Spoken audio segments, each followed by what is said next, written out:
नमस्कार।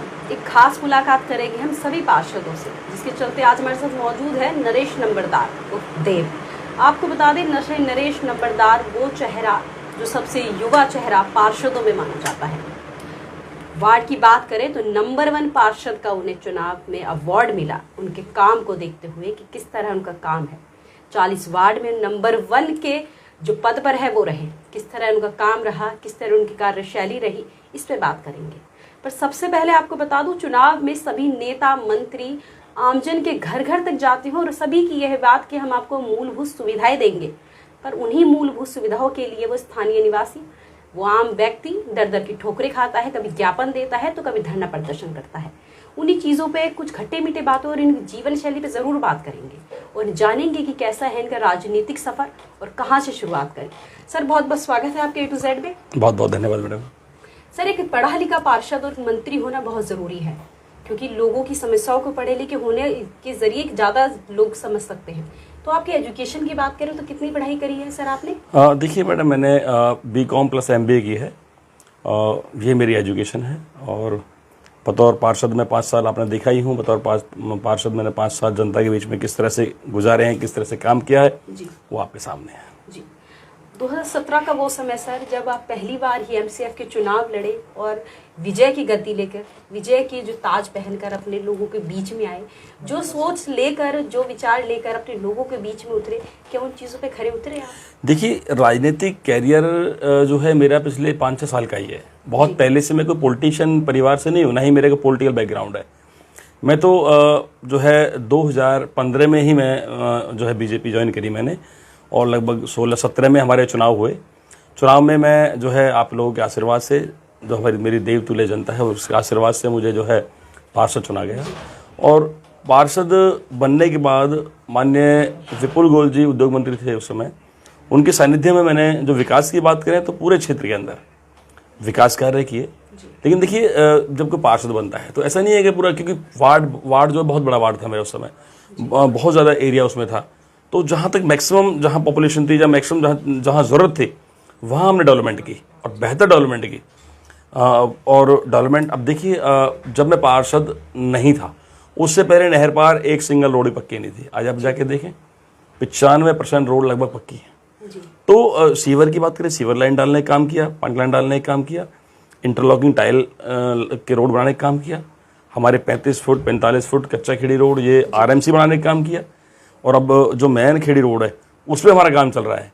लेकिन वहाँ कुछ परेशानियाँ हैं, मेरे व्यापारी भाई जो हैं उनको परेशानियाँ हैं, क्योंकि अल्टीमेट क्या है कि जिस तरीके से ठेकेदार को काम करना चाहिए था उस तरीके से नहीं किया। ठेकेदार को इस मामले में मैं जो है फटकार लगाई है पूरी तरह से। जो PWD का एक्शन है उससे बात की है कि भाई ये किस तरह से आप लोग काम कर रहे हैं। मेरी जनता, मेरे क्षेत्र की जनता यहाँ इतनी परेशान है, लोग घरों से नहीं निकल पा रहे, पानी इतना भर गया, वहाँ नाव चलानी पड़ेगी। आप सरकार को बदनाम करने का काम कर रहे हैं, आप सरकार के विरुद्ध काम कर रहे हैं। एक्शन साहब को मैंने 2 दिन पहले फटकार लगाई है। एक्शन साहब ने बोला कि सर आप बेफिक्र रहें, पानी में निकालेंगे और व्यवस्थित रूप से काम करेंगे। लेकिन मैं उस काम से संतुष्ट नहीं हूँ। वो व्यवस्थित तरीका नहीं है काम करने का, उस ठेकेदार की कमियां हैं और ठेकेदारों को कमियां सुधारनी चाहिए। सर, जिस वार्ड में पार्षद ही संतुष्ट नहीं है, उस वार्ड में जनता की संतुष्टि की क्या उम्मीद की जा सकती है? देखिए, मैं पार्षद हूँ, लेकिन सही और गलत का आंकलन करना मुझे चाहिए। ऐसा नहीं है कि मैं बीजेपी पार्टी से हूँ, मेरी सरकार, मेरी पार्टी की सरकार है तो मैं सच को सच ना कहूँ, झूठ को झूठ ना कहूँ, ऐसा नहीं होना चाहिए। जनता का पार्षद हूँ। भारतीय जनता पार्टी को इस जनता ने एक उम्मीद के सहारे जिताया है। मेरी अपनी क्या पहचान है? मेरी सिर्फ इतनी पहचान है कि मैं भारतीय जनता पार्टी का पार्षद हूँ। मैं भारतीय जनता पार्टी का पार्षद हूँ और भारतीय जनता पार्टी के प्रति जो जनता ने विश्वास दिला करके मुझे जिताया था, आज ये मेरा दायित्व बनता है कि भाई मैं सही और गलत का सही आकलन करूँ। जो हमारा रोड, ये मैन भारत कॉलोनी जो रोड बन रहा है, PWD से बना रहा है, जो ठेकेदार है इसका, या तो मैं ये कहूँगा कि इसको शायद नहीं काम करने का तरीका आता। काम करने का तरीका आता तो इस तरह से नहीं कि पूरी रोड खेरी पुल से लेकर के और चांदी वाले बाग तक पूरी रोड खोद डाली, 5-5 फुट रोड खोद डाली, बारिश पड़ी 4 फुट पानी भर गया, 2-3 बच्चे उसमें गिरते गिरते उसमें मरते मिनट बचे। अगर कोई बड़ी दुर्घटना हो जाती तो हम किसको मुंह दिखाते? तो कहीं ना कहीं ये ऐसे लोग जो इस तरह कार्य कर रहे हैं, ये PWD का मैं तो कहूँगा एक्शन इसका जिम्मेदार है, SD जिम्मेदार है, क्योंकि उनको मौके पे आके मुआयना करना चाहिए और देखना चाहिए भी ठेकेदार का जो काम करने का सही तरीका है वो सही है गलत है। वहां के जो लोग हैं, देखिए ये डेमोक्रेटिक कंट्री है, जनता के सुख दुख का सही आकलन करना और जो सुख के हिसाब से चीजों को मुहैया कराना, ये प्रशासन का एक राइट होता है। मेरी कई बार इस मुद्दे बात हुई है, कई बार मैंने बोला है कि ये गलत तरीका है, क्योंकि ठेकेदार को काम करना चाहिए उस आधे रोड को खोदे, पहले आधे रोड को बनाए फिर आधे को बनाए, ताकि जनता का प्रॉपर वहां से जनता भी चलती रहे, उसका आवागमन होता रहे और लोग परेशान भी ना हो। आज वहां 2 दिन पहले बरसात हुई, इतना पानी भर गया, लोग वहां परेशानी आ गई। बदनाम कौन है? बदनाम हम लोग होते हैं, क्योंकि अगर आम समस्या की बात करिए तो सबसे पहले जो अपनी समस्याओं को लेकर आम व्यक्ति जाता है तो अपने पार्षद के पास ही जाता है। सबसे युवा चेहरा, नंबर 1 का किताब सर, 40 पार्षदों में सिर्फ आपके सर पे रखा गया। ये कोई आम बात नहीं होती। 40 वार्डों में केवल एक के काम को सराहनीय करके उसके सर पे विजय का ताज पहनाया जाए, उसके लिए एक बहुत बड़ी गर्व की बात होती है। लेकिन अगर उसी वार्ड में अगर हम जाएं तो चारों तरफ क्या मंजर है, क्या काम से लोग संतुष्ट नहीं हैं, किस तरह वहाँ त्राही त्राही का इस समय मैं माहौल कह सकती हूँ कि नहर पार जो इनका वार्ड नंबर 28 था, अब इनका वार्ड नंबर 34 हो चुका है, 32 हो गया, 32 हो चुका है, मैं भी चाहूंगी 32 हो चुका है। वहाँ पे किस तरह का माहौल बना हुआ है, ये भी आप जाके सर्वे करें। सर, एक पार्षद के ऊपर ही सारी जिम्मेदारी नहीं होती, कड़ी दर कड़ी उस चीजों को सुलझा के आगे बढ़ना पड़ता है, चाहे उसमें विधायक हो। आप कहीं पूर्णतः उसमें सहयोग कर रहे हैं, मेहनत कर रहे हैं, कमी फिर कहाँ आ रही है? देखिए, आज से लगभग 2 वर्ष पूर्व मैं कहूँगा कि पूरे वार्ड के अंदर कोई कमी नहीं थी। बिजली, चाहे हम पानी की लाइन की बात करें, सीवर लाइन की बात करें, रोडों की बात करें, तमाम फाइलें पास हो गई, तमाम रोड बनाए गए। कुछ रोड पार्षद फंड से भी हमने फाइलें पास करी, विधायक फंड से फाइलें पास करी, हम सांसद कोटे से पैसे लेके आए। माननीय मंत्री विपुल गोयल जी ने तो इतना पैसा दिया, उसके आज भी उदाहरण देते हैं उस चीज़ का।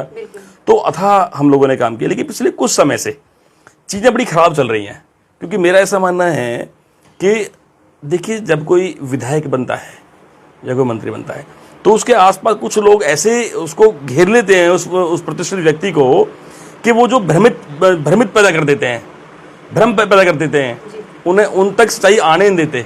सिर्फ ये चाहते हैं कि विधायक को जो चीज़ पसंद है उस चीज़ को कहें, गलत कहेंगे तो विधायक चिढ़ जाएगा। सिर्फ सही सही कहते रहें, काम होता रहेगा। क्यों? वो जो लोग हैं उन्हें जनता से कोई लेना देना नहीं है, उन्हें तो अपने कामों से मतलब है। सर, यहाँ जिम्मेदारी आती है पार्षद की भी, जनप्रतिनिधि है, जनता को प्रतिनिधित्व कर रही है। जी। तो क्या अगर उनके अधिकारी उन्हें सच्चाई नहीं दिखा रहे तो क्या उनका खुद का कर्तव्य नहीं बनता कि जनता के बीच में जाके जनता की परेशानियों की जाने, या फिर झूठी जो वाही है लेनी ठीक है? देखिए, 3 दिन पूर्व माननीय हमारे विधायक हैं नरेंद्र गुप्ता जी, बहुत ही जैसे मैं कहूँगा कि अच्छे व्यक्तित्व के धनी हैं। अच्छा व्यक्तित्व उनका है, क्योंकि मैं उनके साथ रहा हूँ तो मुझे बहुत अच्छे से पता है। और मैं 2-3 दिन पहले उनके पास शिकायत लेके गया क्षेत्र की। लेकिन ये मैं दुर्भाग्य कहूँगा अपना कि भाई कुछ लोग जो उनको चारों तरफ जिन्होंने घेर रखा है, वो सच्चाई को वहाँ तक आने नहीं देते। जब मैंने उन्हें बताया कि क्षेत्र में इस तरह की त्राही है, इस तरह का हाहाकार मचा हुआ है, सर आप सपोर्ट करें, मैदान में आए, आप देखें ग्राउंड लेवल की पोजीशन क्या है। तो मैं दुर्भाग्य कहूँगा कि सर ने उन बातों को सुना, लेकिन जिस तरह से उस पर एक्शन लेना चाहिए था उससे कम से कम मैं संतुष्ट नहीं हूँ। मैं आपके इस चैनल के माध्यम से अपने आदरणीय विधायक जी का मैं कहूँगा कि ध्यान आकर्षित करना चाहूँगा, प्रार्थना करना चाहूँगा उनसे कि कृपया आप मेरे वार्ड के अंदर लगभग 35-36 हज़ार वोट हैं, 2 लाख लोगों की आबादी है, आप उस तक भी अपनी सकारात्मक दृष्टि डालें और जो ग्राउंड की पोजीशन जितनी खराब है आप मौके पे आएँ, मुआयना करें और चीज़ों को मैनेज करने में मेरी सहायता करें। क्योंकि हम और विधायक आप हम दोनों जनता के कहीं ना कहीं सेवक हैं, जनता की सेवा करना हमारा फर्ज है। आप की पहचान और मेरी पहचान भारतीय जनता पार्टी के जो है जनता के प्रतिनिधि के रूप में और भारतीय जनता पार्टी के विधायक और पार्षद के रूप में हमारी पहचान है। तो हमारा ये दायित्व बनता है कि हम दोनों मिलकर के जो है क्षेत्र के अंदर विकास करें और जो जनता है उसको भी कहीं ना कहीं जो है संतुष्ट करें अपने कार्यों से।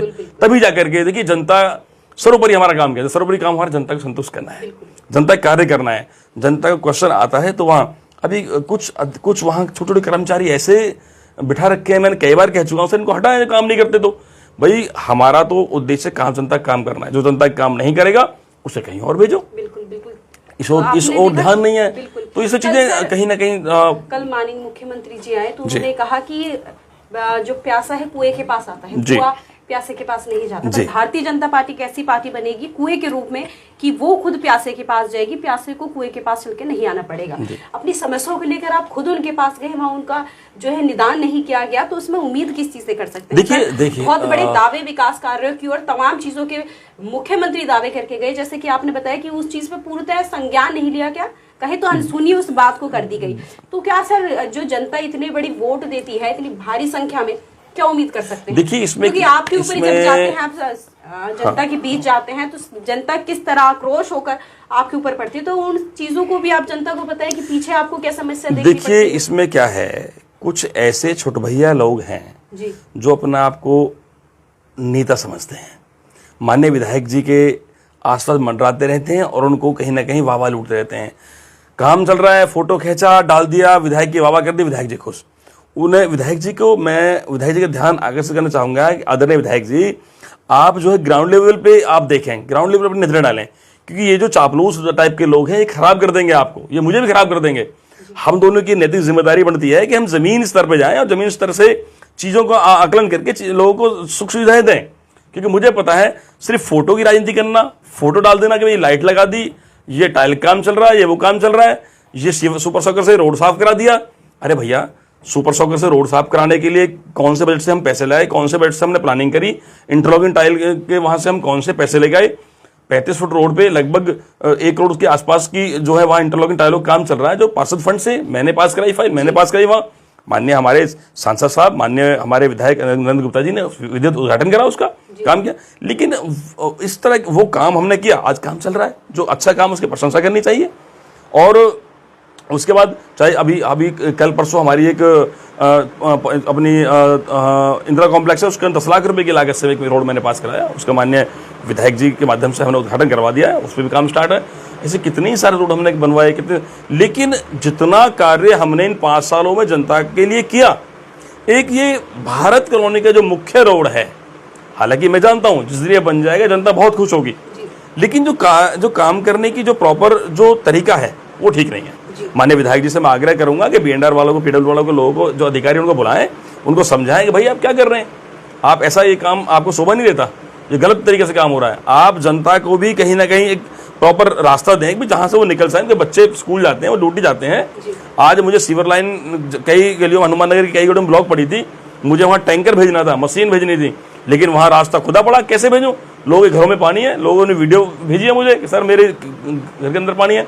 तो ऐसी व्यवस्थाएं जो है, ये सब गलत काम हो रहा है। और मैं विधायक जी का जो ध्यान आकर्षित करना चाहूंगा कि सब ध्यान आकर्षित करें, और जो भ्रांतियां फैलाने वाले लोग हैं, जो भ्रमित आप लोग कर रहे हैं, इन लोगों के चक्कर से बाहर निकलें और जमीनी स्तर पर आकर आप मेरा सहयोग करें, जनता के साथ काम करेंगे। तो विधायक नरेंद्र गुप्ता जी से अगर हमारी ये वीडियो जरूर पहुंचे, तो मैं उनसे भी ये चीज़ आग्रह करना चाहूंगी कि झूठे लोगों की बातों में आकर, वाही में आकर उन चीज़ों को ये न माने कि यही चीज़ धरातल पर काम कर रही है। निष्पक्षता से अपनी जांच करें, और जो लोग जो झूठी चीज़ें आप तक ला रहे हैं उनकी गहनता से जांच करके स्थानीय लोगों तक उनका समाधान करने का ज़रूर आप कोशिश करें। क्योंकि इन्होंने बताया कि काफ़ी लाख की वहाँ पर आबादी और काफ़ी लाख के ही वोट हैं जो उन्होंने आपको सेवा करने के लिए दिए हैं। अगर आप उन चीज़ों को ऐसे अनसुनी उन लोग, कुछ चुनिंदा लोगों के लिए करेंगे जो कि वाही लूट रहे हैं, तो अगली बार तो विधायक जी आप सोच सकते हैं, जनता खुद समझदार है, किस तरह से जनता जवाब देना जानती है। देखिए एक बात बीच में रोकना चाहूंगा, विधायक जी के व्यक्तित्व में कोई कमी नहीं है, विधायक जी बेहतर इंसान है, मैं उन्हें समझता हूँ, पहचानता भी हूँ। लेकिन देखिए कुछ लोग ना हमेशा जब कोई मंत्री बनता है, एमएलए बनता है, तो उसको खराब करने के लिए आ जाते हैं, मैं भी समझता हूँ। लेकिन क्योंकि हमारे विधायक बहुत समझदार आदमी हैं और चीज़ों को मैनेज करना जानते हैं, इसलिए प्रार्थना कर रहा हूँ कि आप इस चक्कर से निकल कर के ग्राउंड पे हम लोग आए और हम और आप मिलकर जो है भारतीय जनता पार्टी सेवक बनकर हम जनता की सेवा करें, ताकि हमारी पार्टी का भी सर ऊंचा उठे, सरकार का भी, और जनता का विश्वास भारतीय जनता पार्टी में प्रॉपर बना रहे। कुछ काम ऐसे होते हैं जो लगातार निरंतर सही प्रक्रिया से चलते हैं, पर कुछ सामाजिक जो असामाजिक तत्व है उसमें आकर उसमें जो है खनन डाल देते हैं, जिसकी छवि जो है जनता में ठीक नहीं जाती। हरिनगर में कुछ दिन पहले मैंने रिपोर्टिंग की थी, वहाँ की जो जनता है काफ़ी आक्रोशित है आपके प्रति भी, और उन्होंने भूपेश गोयल जी के समय का याद दिलाई कि किस तरह उस समय में जो है राम राज्य था, लेकिन आपके जो समय है नर्क जो है राज्य बनाया हुआ है। तो इस चीज़ के लिए क्या कहते हैं? देखिए किसी भी पार्षद की जीत में एमएलए का और सांसद का बड़ा रोल होता है जी। एमएलए का तो डायरेक्ट रोल होता है। अभी जहाँ अभी पिछले 1 महीने पहले मेरी वहाँ मीटिंग हुई और मैं 15 दिन का टाइम लेकर उनसे आया कि 15 दिन के अंदर आपकी 2 समस्याएं थी, एक रोड की और एक पानी की ब्लॉकेज की, इन दोनों को करा देंगे। मैंने रोड काम तो स्टार्ट करा दिया है, लेकिन जो पानी का जल भराव है उसके लिए इतने भरकम प्रयास मैंने किया। और ये जो नगर निगम के हमारे कर्मचारी हैं, क्योंकि वो कहते हैं हुड्डा की लाइन है, आई जाएगी हुड्डा की लाइन है, मैं समझता हूँ, पर भाई हुड्डा की लाइन के लिए मैंने माननीय विधायक जी से बोला कि सर आप इसको संज्ञान लें, निपटवाएं, क्योंकि हरिनगर की जनता जितनी त्राही त्राही कर रही है मैं समझता हूँ, अंदर एंट्री प्रवेश भाई नहीं हो पाएगा हम लोगों का वहाँ अगर हम काम नहीं करेंगे। तो मैं जो है मैं खुद चाहता हूँ, मैंने इन जो नगर निगम अधिकारी इनसे बोला कि भैया उस काम को करें, लेकिन इन्हें कान पे छू नहीं रहे थे। क्यों? क्योंकि जब तक ये यहाँ से बदले नहीं जाएंगे, तबादला नहीं होगा एक दो छोटे कर्मचारियों का, तब तक यहाँ काम नहीं होगा। इन लोगों को जो कहीं हैबिचुअल इतने खराब हो चुके हैं, ये काम नहीं कर। देखिए ये मीडिया का माध्यम है, इस माध्यम से किसी का नाम उजागर करने से शोभा नहीं देता हमें, लेकिन इनकी चिट्ठी में माननीय अपने हमारे कमिश्नर साहब हैं यशपाल यादव जी, मैं उनको सौंपूंगा और बहुत जल्द उनसे प्रार्थना करूंगा कि ऐसे कर्मचारियों को जो है आप कहीं और इनको ड्यूटी लगाए। यहाँ कुछ अच्छे अनुभवी हमें कर्मचारी चाहिए ताकि हमारे इस क्षेत्र को जो है सुख सुविधाएं और जो प्रॉब्लम्स हैं उनको रिमूव करने में सहायता हमें मिल सके। अच्छा, ये खास मुलाकात चल रही थी, खट्टी मीठी बातों पर बात करेंगे। सर लोग खुदा ढूंढते हैं, पर खुदा की बात करें तो सिर्फ खुदा और खुदाई आपके ही वार्ड में सबसे ज्यादा देखने को मिलेगी। जिस तरफ देखो उस तरफ खुदा हुआ पड़ा है, विकास कार्य रुके पड़े हैं। भारत कॉलोनी की बात करें तो 5-5 फुट खुदा हुआ है, तो उस खुदा जो आपके वार्ड में है किस नजरिए से देखते हैं? देखिए, तो मेरा सौभाग्य है कि मेरे वार्ड में खुदा है। मैं तो चाहता हूँ कि हे परमात्मा, हे खुदा, आप हमेशा यहाँ विराजमान रहें, मेरी जनता को आशीर्वाद दें कि वो जो है धन से, तन से, मन से अपना समृद्ध रहे, विकास से समृद्ध रहे। और देखिए बहन जी, जहाँ आप खुदा की बात करें, खुदा के दो मायने हैं। एक खुदा का मायना तो बता दिया मैंने, अब दूसरे खुदा की तरफ चलते हैं। एक खुदा, जिस खुदा की आप बात करें, देखिए आज खुदा है तो कल बनेगा भी, आज खुदा है तो कल बनेगा भी। और जब खुदा है, जब सरकार उसमें कोई डेवलपमेंट करती है तो उसमें खुदाई तो नेचुरल स्वाभाविक है, होती है। हाँ, मैंने पहले क्वेश्चन में बता दिया था आपको कि जो मैन खेड़ी रोड है उसकी खुदाई से मैं संतुष्ट नहीं हूँ, वो गलत है, वो काम गलत हो रहा है, गलत तरीके से हो रहा है, उसमें मैं बिल्कुल इसके सख्त खिलाफ हूँ। वो जो रोड है जिससे आज मेरे सारे व्यापारी भाई, जिससे मेरे सारे क्षेत्र के लोग सारे परेशान हैं, जान मान को खतरा है, लेकिन चाहे वो पीडब्ल्यू वाले जो हमारा एक्शन एसडीओ और ठेकेदार, अरे भाई क्या काम कर रहे हो आप? कितनी बार कहूँ आपसे, आपको सच में बात नहीं आती? आपको तो मौके पे जाके देखना चाहिए भाई ये कैसे एक बात बनेगी। 4-4 फुट पानी भरना, खड्डे 5-5 खड्डे खोदना वहाँ पे, भैया ये तो शोभा नहीं देता। लेकिन मैंने विधायक जी के संज्ञान में मामला ला दिया है और स्वयं एक्शन साहब को मैंने बोला है कि भाई जी आप सरकार को बदनाम ना करें, वरना सरकार आपका इलाज करना जानती है। बिल्कुल। और जो ये खुदा है, आप रुकिए, मैं अपने क्षेत्र के लोगों से प्रार्थना करूंगा कि मेरे सारे व्यापारी भाइयों से भी, अपने क्षेत्र की जनता से भी, कि आप परेशान ना हो। आपकी परेशानी मैं समझता हूं, मैं आपके बीच रहने वाला आपका भाई हूं। बहुत जल्द इस रोड को बहुत तीव्र गति से इसको निकाल दिया जाएगा ताकि आप लोग परेशानी ना हो। जहां गड्ढे हैं उनको भरवा दिया जाएगा, पानी भी हम निकाल रहे हैं वहां से। रोड को बहुत तेजी से काम करने के लिए माननीय एक्शन साहब से, ठेकेदार से बातचीत हो गई है, बहुत जल्दी इस रोड को बनाया जाएगा। और जिस दिन ये रोड बन जाएगा उस दिन देखना भारत कॉलोनी की लाइफलाइन होगी यहाँ के विकास में, यहाँ के जो डेवलपमेंट है आर्थिक रूप से भी, सामाजिक रूप से, उसमें 4 चांद लगेंगे, ऐसा मैं विश्वास दिलाता हूं। और जब जनता के बीच में वोट मांगने जाएंगे, देखना यही वो जनता है जो हमारा स्वागत करेगी, सम्मान करेगी और भारतीय जनता पार्टी को वोट देगी। खुदा की इन्होंने बात करी तो वो खुदा उसी वार्ड में जब आके बसेगा जब वो खुदाई जो है पूर्ण रूप से पूर्णतः अपने मुकम्मल अपने विकास कार्यों की चरम पर पहुंच पाएगी। तो देखते हैं कि वो खुदा वहां बसता है या खुदाई निरंतर वहां नर्क की तरह, जो जैसे बताया कि नरकीय जीवन लोग वहां जी रहे हैं, देखने को मिलेगा। जो पूर्व पार्षद जी है उन्होंने इसे कमिटमेंट करके पूरा बता दिया है। अपने फंड से भी जो है विकास कार्यों की उन्होंने जो फाइल है पास कराई। लगातार एक पार्षद के हक में, एक पार्षद के पक्ष में जो जितना होना चाहिए वो काम इन्होंने करवाए। लेकिन सर इन 5 साल में क्या विकास कार्य हुए और क्या नहीं? देखिए, मैं फिर कहूंगा आदरणीय पत्रकार महोदय, पिछले 5 साल में चुनाव में उतरा था जी, मेरे क्षेत्र में एक सिंगल गली भी पक्की नहीं थी, तमाम सारी कच्ची थी। आज आप जाके देखें, आपको कुछ गलियां 2-4-5% ही कच्ची नजर आएंगी, बाकी तमाम गलियां पक्की हैं जी। सीवर लाइन, पानी की लाइन, रोड कंप्लीट है। 5-7% कच्चे हैं, ऐसा नहीं है कि पक्के हैं, कच्चे हैं, उनको बनवाएंगे हम। और मैं फिर कह रहा हूं आपके चैनल के माध्यम से, मैं अपनी क्षेत्र जनता से अपील करता हूं कि जिस द्वारे मेरी विकास, मेरी सरकार पार्टी द्वारा किया गया विकास, डेवलपमेंट पहुंच गई हो, वो मुझे वोट दें। जिनके द्वारे विकास ना पहुंचा हो, डेवलपमेंट ना पहुंची हो, जिनके रोड ना बने हो, डेवलपमेंट ना हुई हो, वो मुझे इस बात के लिए वोट दें कि अब उनका नंबर आने वाला है।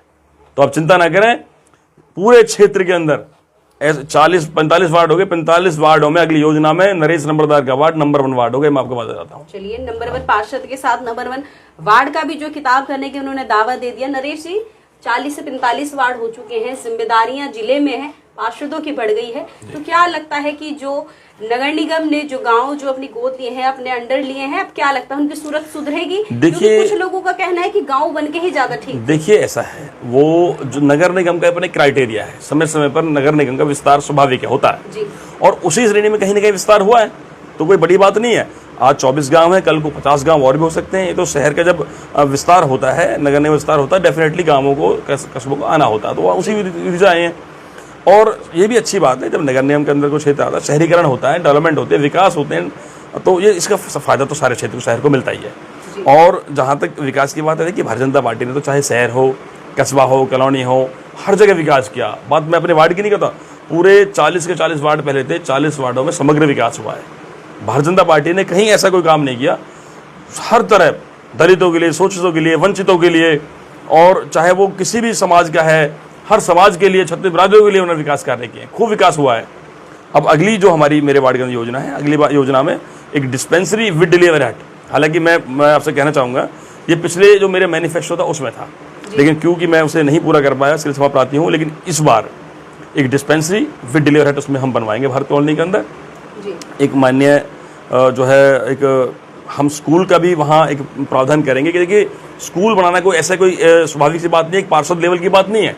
स्कूल बनाने के लिए हमें विधायक लेवल या सांसद लेवल की हमें प्रतिक्रिया देनी होती है, तो उसमें भी ऐसा मैं आपसे विश्वास दिलाता हूँ कि आने वाले समय में, आने वाली जो नई हमारी एक जो है नई हमारी समय आएगा, नई हमारी सेकंड टर्म आएगी, उसमें हम स्कूल और जो है डिस्पेंसरी हट का इसमें हम प्रावधान करेंगे। और जो पानी की लाइन डल गई है उसमें पानी भी चालू कराने का हमारा प्रावधान है, क्योंकि 2 लाख लीटर का टैंक ऑलरेडी बुढ़ाना गांव में बना दिया है, जिससे भारत कॉलोनी के अंदर पानी सप्लाई होगा।